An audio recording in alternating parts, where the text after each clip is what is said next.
I'm going to make a how to basically use CLC Genomics Workbench to find synonymous and non-synonymous SNPs in a non-model species where there is no genome. It's kind of a roundabout way of doing it. But the first thing, which I won't necessarily show you, but you take, let's say you do a de novo assembly, you take the consensus sequences from that, use Emboss's Get ORF tool to get all the open reading frames, and this is what we're actually seeing here on the right. What I've done is I've told it to give me the open reading frames based on the fact that it has a start and stop codon and it's greater than 100 base pairs. The inputs, you can export it as FASTA or GeneBank, or convert GeneBank to FASTA, FASTA to GeneBank, but this is a GeneBank format. And now what we're going to do is figure out a way to go in here and tell it that these are all open reading frames so that CLC Genomics Workbench can take that information when it does the SNP detection and determine whether the what kind of substitution the SNP is. Okay, so this is directly from the Get ORF script. Now this is just an example of a regular GeneBank entry, and this is what we're trying to get into it. This gene is right here. So in this file, we need to insert this information, and what we'll do is go 1 to some very, very large number, or like 2,000, and that'll cover everything. But as you can see, all of these start with ATG, so that's safe to do. So what I'm going to try to do here is do a simple find and replace in this text file.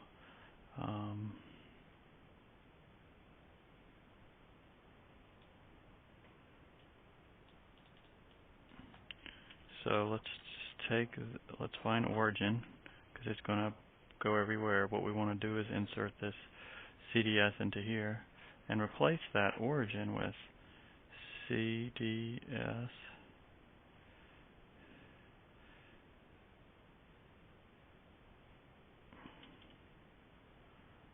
one,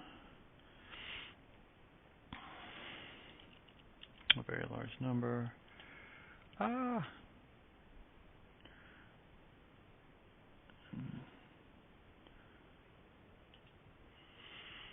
so everywhere there's an origin, we want to basically insert this above and keep the word origin. So we'll do a replace all.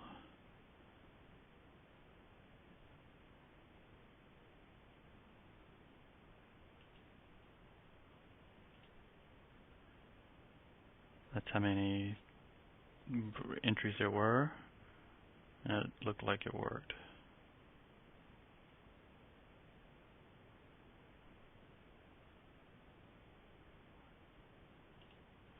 So then we can simply save this file, now that has this information.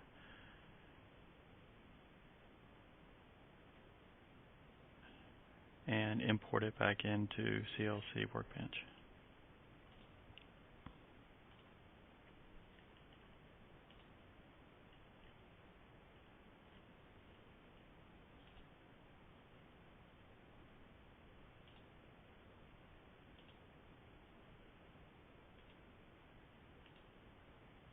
So import it in. Now you can look at it in Workbench, and you can see that all of them they have an open reading frame.